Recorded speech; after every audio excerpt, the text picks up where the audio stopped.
प्रिय भक्तगण, आज हम आपको एक कथा का श्रवण करा रही हूँ जो सुनने मात्र से आपके जीवन में सुख, संपत्ति और धन की वर्षा होगी। तो चलिए कथा को प्रारंभ करते हैं। माता पार्वती कहती हैं, भगवान शिव की कृपा से गरीब व्यक्ति का जीवन बदल जाता है। तो चलिए एक कहानी के माध्यम से समझते हैं कि गरीब व्यक्ति का जीवन कैसे बदल जाता है। अगर आप यह कहानी सुन रहे हैं तो पूरा सुनिए।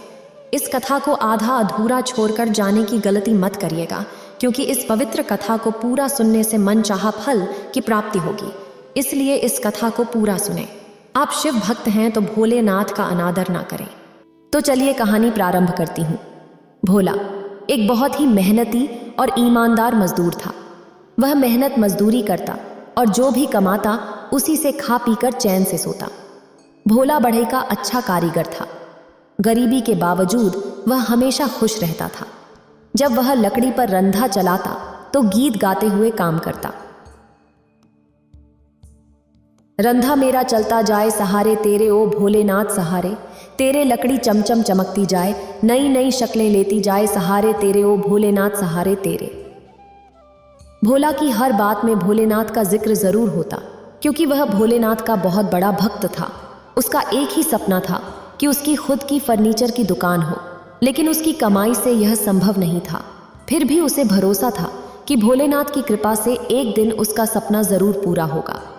सुबह काम पर जाने से पहले वह घर के पास के शिवालय में जरूर जाता और मन से प्रार्थना करता, भोलेनाथ अपने इस गरीब भक्त का प्रणाम स्वीकार करें। मैं आपके चरणों में चढ़ाने के लिए फूल नहीं लाया हूँ भगवान। आप तो जानते हैं कि मेरी आमदनी बहुत ही कम है। मेरी माँ कहा करती थी कि अगर तुम अपने हाथों की अंजलि बनाकर भोलेनाथ को जो फूल चढ़ाना चाहते हो उसकी कल्पना करो तो वही फूल भोलेनाथ को पहुंच जाता है। पंडित जी ने भी मुझे ऐसे ही समझाया था। सुबह आपके चरणों में पुष्प चढ़ाता हूँ। मुझे वरदान दें, मेरी फर्नीचर की दुकान खुलवाने में मेरी सहायता करें, प्रभु मेरी सहायता करें।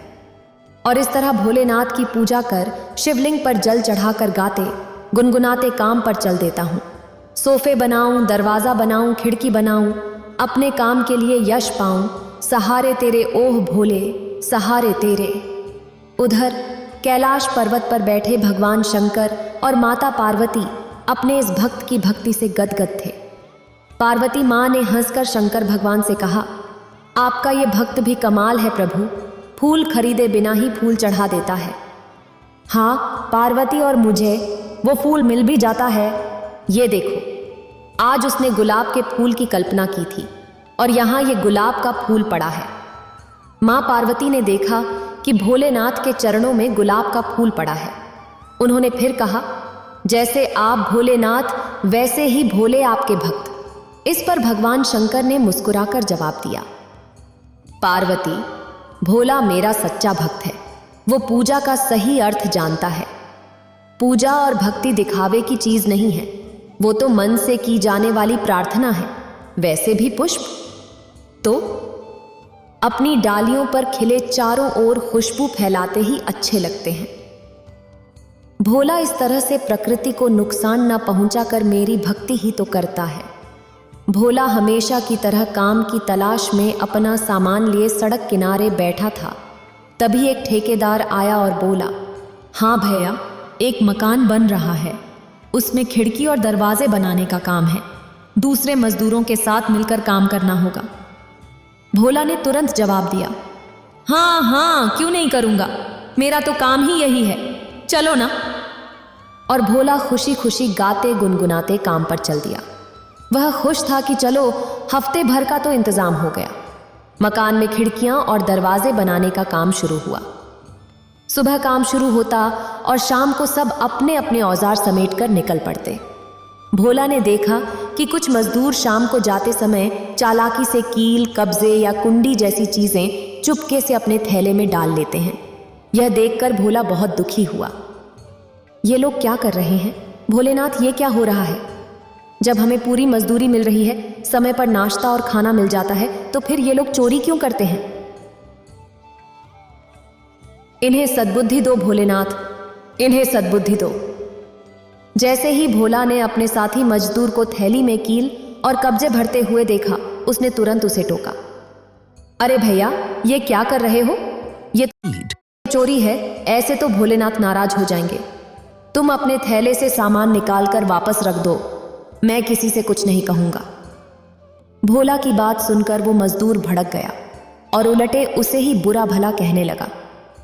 अबे हो, ज्यादा धर्मात्मा मत बन, तुझे काम करना है तो कर, नहीं तो चलता बन। दूसरे मजदूरों को परेशान करेगा तो ठेकेदार से कहकर हम सब तुझे काम से ही निकलवा देंगे, समझा? भोला कोई जवाब देता उससे पहले मकान का मालिक वहां आ गया। उसने भोला से कहा, नहीं, तुम्हें कोई काम से नहीं निकाल सकता। मैंने सारी बातें सुन ली हैं। अगर किसी को काम से निकाला जाएगा तो इस चोर को। तुम कल से सुपरवाइजर का भी काम करोगे और इसके लिए तुम्हें अलग से पैसे मिलेंगे। भोला को उसकी ईमानदारी का पुरस्कार मिला। हफ्ते बाद काम खत्म हो गया। मकान के मालिक ने उसे पैसे देकर सम्मानपूर्वक विदा किया। भोला खुश तो था पर चिंतित भी था। हे भोलेनाथ, आपने काम भी दिलवाया और सम्मान भी, पर इस रोज काम ढूंढने की चिंता से मुक्ति दिलवा दो। भोलेनाथ, कुछ ऐसा कर दो कि मेरी अपनी छोटी सी फर्नीचर की दुकान हो जाए बस। भोला ये सोचता हुआ चले जा रहा था कि उसकी नज़र एक पोस्टर पर पड़ी। वह पोस्टर पढ़ने लगा। आने वाले रविवार को सेंट्रल मैदान में साइकिल की रेस है। जो भी रेस जीतेगा उसे RS 50,000 का इनाम मिलेगा। साइकिल भी कंपनी की ओर से ही दी जाएगी। वाह, साइकिल चलाना तो मुझे आता है और यहाँ तो साइकिल भी कंपनी की तरफ से मिल रही है। मैं रेस में हिस्सा जरूर लूंगा। रविवार के दिन भोला तय जगह पर पहुंच गया। रेस सेंट्रल मैदान से शुरू होकर रेलवे स्टेशन के बाहर वाले ग्राउंड तक होनी थी। रेस करवाने वाले ने कहा 1, 2, 3 और रेस शुरू हो गई। सब लोग अपनी अपनी साइकिल पर पूरे जोर शोर से आगे बढ़ने लगे। साइकिल चलाते चलाते जंगल के रास्ते से गुजरते हुए एक जगह थोड़ी चढ़ाई आ गई। भोला को थकान महसूस होने लगी, पर तभी उसने देखा कि कुछ दूरी पर भोलेनाथ खड़े हैं और उसे इशारे से आगे बढ़ने के लिए कह रहे हैं। भोला जोश में भरकर आगे बढ़ने लगा। साइकिल मेरी बढ़ती जाए सहारे, तेरे भोले दाद चलती जाए रुकने का नाम, नाले चलती जाए। कुछ दूर जाने पर भोला को भटक की आवाज सुनाई दी। भोला चौंक गया। ये क्या, पिछला टायर पंक्चर हो गया। यहां पंक्चर लगाने वाला कहां मिलेगा? हे भगवान, ये क्या हो गया? भोला ने घबराकर इधर उधर देखा। तभी उसकी नजर एक झाड़ी के पास बैठे पंक्चर लगाने वाले पर पड़ी। मिल गया, वो रहा पंक्चर वाला, जाता हूं। भोला तेजी से साइकिल को पंक्चर वाले के पास लेकर गया और उससे जल्दी से पंक्चर लगाने को कहा। पंक्चर वाला बोला, अरे बादशाह हो, चिंता मत करो, अभी पंक्चर लगाता हूं, लाओ इधर लाओ। साइकिल में पंक्चर लगने के बाद भोला तेजी से साइकिल चलाते हुए आगे बढ़ने लगा। बाकी साइकिल सवार भी उसके आसपास पहुंच चुके थे। अब हालत ये थी कि कभी ये आगे तो कभी वो आगे। पर जैसे ही भोला ने फिनिश लाइन का झंडा देखा, उसने अपनी पूरी ताकत झोंक दी और नारा लगाया, जय भोलेनाथ, मैं जीत गया, मैं जीत गया, मैं जीत गया। और देखते ही देखते भोला ने फिनिश लाइन को पार कर लिया। जोरदार तालियों से भोला का स्वागत हुआ। उसे हार पहनाया गया, ट्रॉफी दी गई और 50,000 रुपए का चेक भी मिला। भोला बहुत खुश था। उसे लगने लगा था कि अब उसका फर्नीचर की दुकान खोलने का सपना पूरा हो जाएगा। आखिर भोलेनाथ ने कभी एक रूप में, कभी दूसरे रूप में आकर उसकी मदद की और उसे रेस जीतवा दी थी। जीत के पैसों से भोला ने किराए पर एक दुकान ली और फर्नीचर का काम शुरू कर दिया। एक दिन जब वह अपनी दुकान सजा रहा था, तभी वह व्यक्ति आया जिसने उसे अपने मकान का काम करने के दौरान सुपरवाइजर बनाया था। भोला ने उसे पहचान कर उसका स्वागत किया। अरे अरे साहब, आइए आइए आइए। हाँ भाई, मैं तो तुम्हें ही ढूंढ रहा था। देखो, मैं अपना होटल खोलने जा रहा हूँ, उसका फर्नीचर का काम मैं तुम्हें देना चाहता हूँ।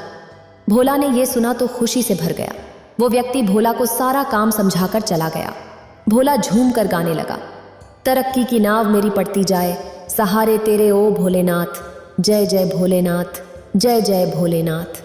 ये कहकर भोला ने ऊपर की ओर देखा। माँ पार्वती और भोलेनाथ ने अपने हाथ उठाकर भोला को अपना आशीर्वाद दिया। बम बम भोले, बम बम भोले। बम बम भोले की आवाज से हर रोज अपना दिन शुरू करने वाला उसी नगर में रामू कठपुतलियों को नचाने का काम करता था। इस काम में उसकी पत्नी जानकी भी उसका साथ देती थी। दोनों मिलकर कठपुतलियां बनाते, उन्हें रंगते, उनके कपड़े बनाते, प्यार से उन्हें सजाते और फिर उन्हें ले जाकर जगह जगह अपनी उंगलियों पर नचाते और कठपुतलियों का नाच दिखाते। रामू और उसकी पत्नी जानकी दोनों ही भोलेनाथ के भक्त थे, इसलिए वे जहां भी जाते भोलेनाथ के भोलेपन की कहानियां सुनाते। शिवजी का ब्याह उनका सबसे लोकप्रिय तमाशा था। शिवजी सुबह सुबह नंदी बैल पर सवार होकर चल पड़े। उनके साथ अजीब अजीब शक्ल वाले रिश्तेदार भी थे। भभूत लगाए और नाग गले में डालकर हिमालय के धाम की ओर बढ़े, खुद को इस तरह संवार कर। शिवजी के विवाह की इस कथा में रामू और जानकी अपनी बनाई कठपुतलियों से शिव पार्वती का विवाह दिखाते। इसे देखकर भक्तों की आंखों से भक्ति भाव से भरे आंसू बहने लगते। लोग रामू और जानकी की कठपुतलियों का नाच देखते और उन्हें अच्छे पैसे देते। पैसे गिनते गिनते जानकी अक्सर उदास हो जाती और रामू से कहती, भोलेनाथ की कृपा से हमारा काम अच्छा चल रहा है। देखो तो, आज शिवजी का भी देखने वालों ने दिल खोल कर दान दिया है। पर क्या फायदा जी, हमारे घर के आंगन में किसी बच्चे की किलकारी नहीं गूंजती। बिन बच्चे का हमारा सुना जीवन भला किस काम का है। जानकी, भोलेनाथ पर भरोसा रखो, जब उनकी कृपा होगी तो हमारे आंगन में भी बच्चे की किलकारियां गूंजेंगी। हाँ, उन पर तो इतने बरसों से भरोसा है, पर अभी तक उनकी कृपा नहीं हुई। अरे होगी जानकी, जरूर होगी। तुम देखना, हमारे आंगन में भी एक दिन हंसते खेलते बच्चे के स्वर गूंजेंगे। हाँ, ऐसा मेरा विश्वास है। इस तरह रामू जानकी को समझा बुझाकर शांत कर देता। कहते हैं कि पति पत्नी से ज्यादा करीबी रिश्ता कोई नहीं होता। दोनों एक दूसरे के अच्छे और सच्चे मित्र होते हैं। रामू और जानकी पर यह बात बिल्कुल खरी उतरती थी। रामू ने जानकी का दुख दूर करने का एक तरीका सोचा। उसने एक प्यारी सी गुड़िया बनाई और जानकी से कहा, देखो यह है हमारी प्यारी सी बिटिया। मैंने आज इसे बनाया है तो आज इसका जन्मदिन है। हम आज के दिन ही इसका जन्मदिन मनाया करेंगे। सचमुच यह तो बिल्कुल परियों जैसी है। मैं तो इसे परी ही बुलाऊंगी। यह कहकर जानकी ने उस प्यारी गुड़िया सी कठपुतली को गले लगा लिया। जानकी उसे अपनी बेटी की तरह मानने लगी। वह उसे सजाती, संवारती, उसके साथ खेलती और कभी कभी उसे डांट भी लगाती और दुनियादारी की शिक्षा भी देती। परी को बने हुए 1 साल हो गया था और जानकी एक अच्छी माँ की तरह उसकी देखभाल कर रही थी।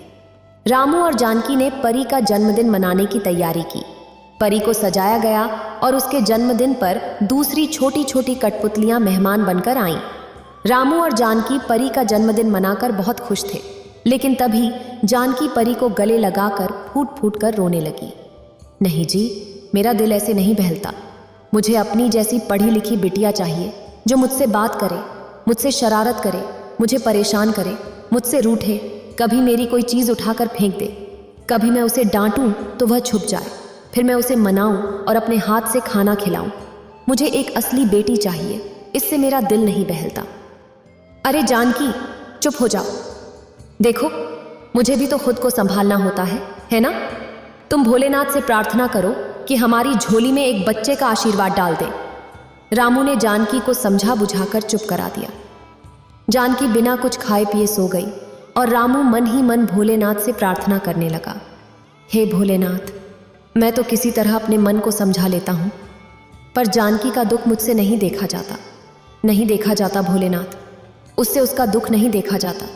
उसे माँ बनने का आशीर्वाद तो दो, माँ बनने का आशीर्वाद दो। प्रार्थना करते करते रामू भी सो गया। जैसे ही रामू की आंख लगी, उसे एक सुनहरी कांवड़ दिखाई दी और उस कांवड़ के पीछे से झांकती एक सुंदर सी गुड़िया हंसती खिलखिलाती नजर आई। यह सपना देखकर रामू चौंक कर उठ गया। उसने जानकी से अपना सपना कह डाला। क्यों जानकी, इस सपने का क्या अर्थ हो सकता है? महाशिवरात्रि आने वाली है। उस पवित्र दिन सभी भक्त कामधेनु जल से शिवलिंग का अभिषेक करते हैं। दूर दूर से कांवड़ उठाकर लाते हैं, भोलेनाथ को मनाते हैं और उनके मन की मुराद पूरी होती है। तुम कहना चाहते हो कि हमें भी इस बार कांवड़ उठानी चाहिए और महाशिवरात्रि के दिन शिवलिंग का कामधेनु जल से अभिषेक करना चाहिए। बिल्कुल जी, तभी हमें हमारी बेटियां मिलेंगी। पर ये सुनहरी कांवड़ का क्या मतलब है? देखो जी, हम तो गरीब लोग हैं, सोने के कांवड़ तो हम नहीं बना सकते ना। भोलेनाथ तो भक्ति और प्यार के भूखे हैं। हमारी सच्ची श्रद्धा ही वो सोना है। आप भी इस बार कांवड़ लाए और भोलेनाथ से मन की मुराद पाएं। जानकी की बात रामू को सही लगी। उसने तय कर लिया कि वो भी इस बार कांवड़ जाने वालों के साथ जाएगा और महाशिवरात्रि के दिन कामधेनु जल से शिवलिंग का अभिषेक कर अपने मन की मुराद पाएगा। रामू ने जैसा सोचा था वैसा ही किया। बम बम भोले के नारे लगाते हुए दूसरे साथियों के साथ वो भी अपने कंधे पर कांवड़ लादे अपने शहर के मंदिर की ओर बढ़ रहा था। जगह जगह लगे शिविरों में रामू भी अपने साथियों के साथ रुकता, विश्राम करता, भोजन और पानी पीता और फिर आगे बढ़ जाता।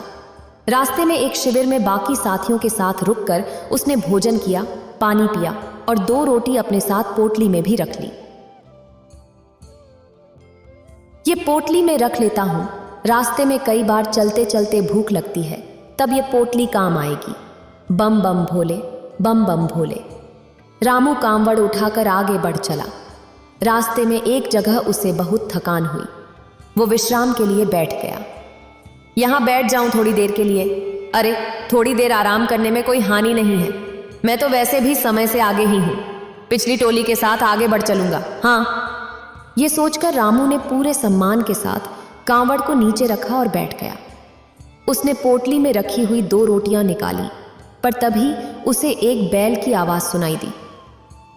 आओ नंदी बाबा, लगता है भोलेनाथ ने ये रोटियां तुम्हारे लिए ही रखवाई थीं।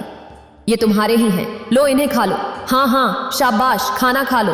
हाँ हाँ। यह कहकर रामू ने वो रोटियां उस बैल को खिला दी। रामू पेड़ की छाया के नीचे बैठा था। ठंडी ठंडी हवा चली और उसे नींद आ गई। क्योंकि रामू मुख्य रास्ते से हटकर थोड़ी दूरी पर बैठा था, इसलिए दूसरी टोलियां उसे देख नहीं पाईं।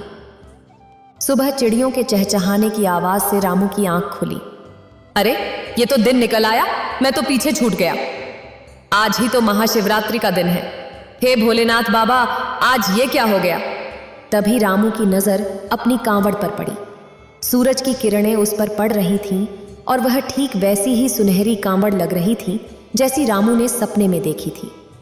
रामू यह देखकर आश्चर्यचकित हो गया। हाँ, सुनहरी कांवड़, ये तो बिल्कुल मेरे सपने जैसी लग रही है।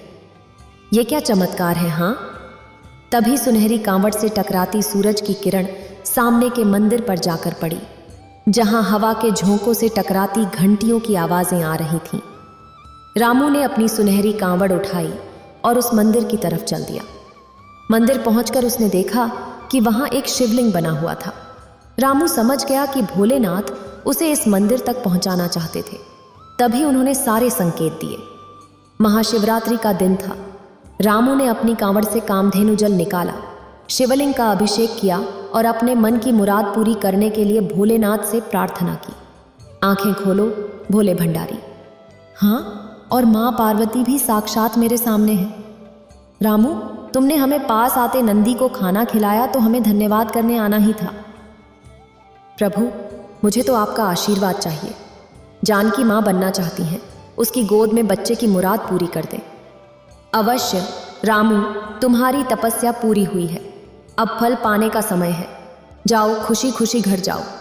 जानकी को जल्द ही पुत्री प्राप्त होगी। पर एक बात का ध्यान रखना रामू, इस मंदिर की देखभाल 7 देवियां करती हैं। पुत्री के जन्म पर उन्हें निमंत्रण देना मत भूलना। रामू की आंखों से खुशी के आंसू बह रहे थे। उसके मुंह से इतना ही निकला, हाँ प्रभु, जैसे आप कहें। धन्यवाद प्रभु। रामू खुशी खुशी अपने घर की ओर चल पड़ा। घर पहुंचकर उसने जानकी को सारी कहानी सुना दी। जानकी भी सुनकर खुशी से भर गई। समय आने पर जानकी मां बनी और एक सुंदर कन्या को जन्म दिया। रामू को याद आया कि उसे मंदिर के साथ देवियों को भी निमंत्रण देना है।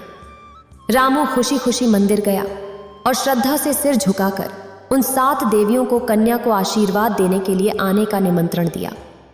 देवियों ने हंसते हुए अपने आने की सहमति दी। रामू और जानकी की बिटिया को आशीर्वाद देने वे 7 देवियां आईं। पहली देवी ने आशीर्वाद दिया कि तुम्हारी बेटी की सुंदरता की सभी तारीफ करेंगे। दूसरी देवी ने आशीर्वाद दिया कि तुम्हारी बेटी की बुद्धिमत्ता के चर्चे दूर दूर तक होंगे। तीसरी देवी ने आशीर्वाद दिया कि वह जिस भी काम को हाथ में लेगी उसे पूरी कुशलता से पूरा करेगी। चौथी देवी ने आशीर्वाद दिया कि नृत्य कला में इसकी बराबरी कोई नहीं कर सकेगा। पांचवीं देवी ने आशीर्वाद दिया कि इसका स्वर कोयल की तरह मधुर होगा। छठी देवी ने आशीर्वाद दिया कि तुम्हारी बेटी वीणा बजाने में सबसे श्रेष्ठ होगी। और सातवीं देवी ने आशीर्वाद दिया कि तुम्हारी बेटी तुम्हारी ही तरह कठपुतलियां बनाने और उनके सुंदर वस्त्र बनाने में निपुण होगी। रामू और जानकी ने उन सातों देवियों का धन्यवाद किया। देवियां आशीर्वाद देकर फूल बरसाते हुए चली गईं। रामू और जानकी की खुशी का ठिकाना नहीं था। भोलेनाथ की कृपा से सुनहरी कावड़ के पीछे से हटती खिलखिलाती जीती जागती कन्या की किलकारियां उनके आंगन में गूंज रही थीं। उसी नगर में लीलावती एक बूढ़ी औरत थी जो काशी नगरी के गांव में अकेली रहती थी। लीलावती के जीने का एकमात्र सहारा उसकी गाय कामधेनु थी। कामधेनु देखने में बेहद सुंदर और हष्ट पुष्ट थी। लीलावती रोज उसके गोबर से ताजे उपले बनाती थी और गांव में बेचती थी। यही लीलावती की कमाई का साधन था। लीलावती अपने उपले में खर पतवार कम मिलाती थी और उसके उपले अच्छी तरह से सूखे हुए होते थे। इसलिए लीलावती के बनाए उपलों की गांव में बहुत डिमांड थी। लोग लीलावती से उपले खरीदने के लिए उसके घर आते थे। लीलावती काकी 5 किलो उपले दे दो। अरे 10 किलो ले लो, आखिर ये तो काम ही आएंगे। ठीक है काकी, 10 किलो उपले दे दो। लीलावती की गाय कामधेनु गांव की सबसे स्वस्थ और तंदुरुस्त गाय थी। कामधेनु के चर्चे पूरे गांव में थे। गांव के लोग कामधेनु के बारे में बातें करते। अरे लीलावती चाची की गाय कामधेनु तो बहुत स्वादिष्ट दूध देती है। हाँ हाँ भाई, जाने चाची कामधेनु को क्या खिलाती है, हमें भी बता दे, हम भी अपनी गायों को वही खिलाएंगे। लीलावती शिव भगवान की परम भक्त थीं। ओम नमः शिवाय, ओम नमः शिवाय, ओम नमः शिवाय। लीलावती रोज कामधेनु के दूध में से थोड़ा दूध पास के शिव मंदिर में चढ़ाती थीं। वह कामधेनु को अपने साथ मंदिर ले जाती और ताज़ा दूध निकालकर शिवलिंग पर चढ़ाती थीं। जब लीलावती मंदिर में पूजा करती, कामधेनु गर्दन हिलाते हुए मंदिर के 108 चक्कर लगाती थी। शिवलिंग पर दूध चढ़ाते हुए लीलावती भगवान शिव की स्तुति करती थीं। जब लीलावती पूजा करती, कामधेनु वहां खड़ी होकर सिर हिलाती, मानो वह भी भगवान भोलेनाथ की पूजा कर रही हो। लीलावती की भक्ति से भगवान भोलेनाथ बहुत प्रसन्न थे। माता पार्वती और भगवान शिव कैलाश पर्वत पर बैठकर लीलावती और कामधेनु की भक्ति का आनंद लेते थे। भगवान कहते हैं, लीलावती की भक्ति मुझे बहुत प्यारी है और कामधेनु तो मुझे बहुत पसंद है। देवी, मैं तो भक्त का दास हूँ। जिस तरह से मैं लीलावती की भक्ति का दास हूँ, उसी तरह मैं कामधेनु की भक्ति का भी दास हूँ। रोज मैं इसके दूध से स्नान करता हूँ और कामधेनु रोज मेरे मंदिर की परिक्रमा भी करती है। भगवान शिव और माता पार्वती के आशीर्वाद से लीलावती और कामधेनु की जिंदगी अच्छी चल रही थी। एक दिन स्वस्थ और सुंदर कामधेनु पर गांव के कसाईयों की बुरी नजर पड़ती है। यह गाय तो बहुत ही तंदुरुस्त है, इसके मांस के बहुत पैसे मिलेंगे। हाँ भाई, इसका मांस बहुत स्वादिष्ट भी होगा। थोड़ा मांस बेच देंगे और बाकी खुद खा लेंगे। लेकिन भाइयों, यह गाय गांव की बुढ़िया लीलावती की है। कहते हैं यह गाय भगवान शिव की परम भक्त है। अरे गाय तो है और हम हैं 3। हमारा तो काम ही है गाय पकड़ना, इसे भी काबू में कर लेंगे। और तीनों कसाई आपस में बात करके कामधेनु गाय को पकड़ने की योजना बनाते हैं। लीलावती रोज शिव मंदिर जाती है और अपनी गाय को भी साथ ले जाती है। जब तक लीलावती मंदिर के अंदर पूजा करेगी, ये गाय मंदिर के बाहर खड़ी रहेगी और तभी हम इसे पकड़ लेंगे। तीनों कसाई अगले दिन सुबह लीलावती और उसकी गाय के शिव मंदिर जाने का इंतजार करने लगते हैं। रोज की तरह उस दिन भी लीलावती नहा धोकर और गाय को भी नहला धुलाकर तैयार करती है और दोनों शिव भगवान की पूजा करने शिव मंदिर की ओर निकल पड़ते हैं। तीनों कसाई लीलावती के घर के पीछे घात लगाकर बैठे हुए थे। वो तीनों भी लीलावती और उसकी गाय के पीछे पीछे निकल पड़ते हैं।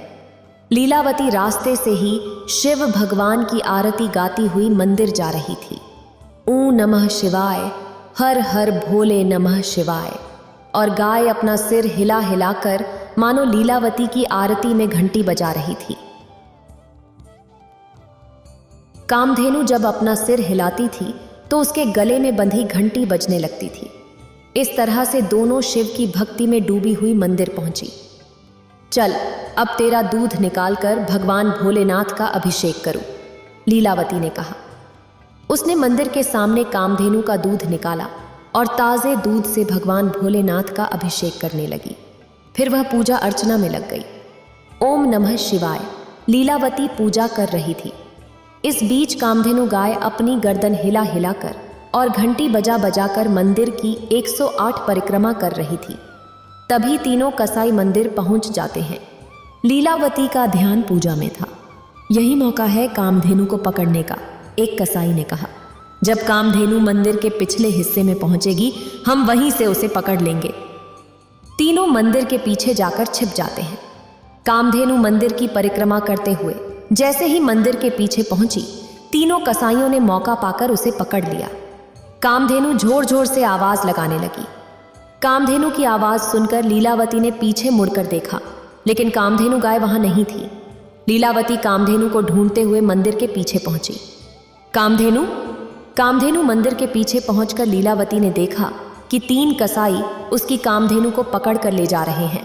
कामधेनु वैसे तो काफी हष्ट-पुष्ट थी, लेकिन 3 आदमियों से नहीं लड़ सकती थी।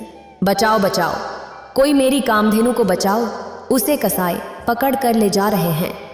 लेकिन मंदिर के आसपास कोई भी नहीं था, इसलिए कामधेनु की मदद को कोई भी नहीं आया।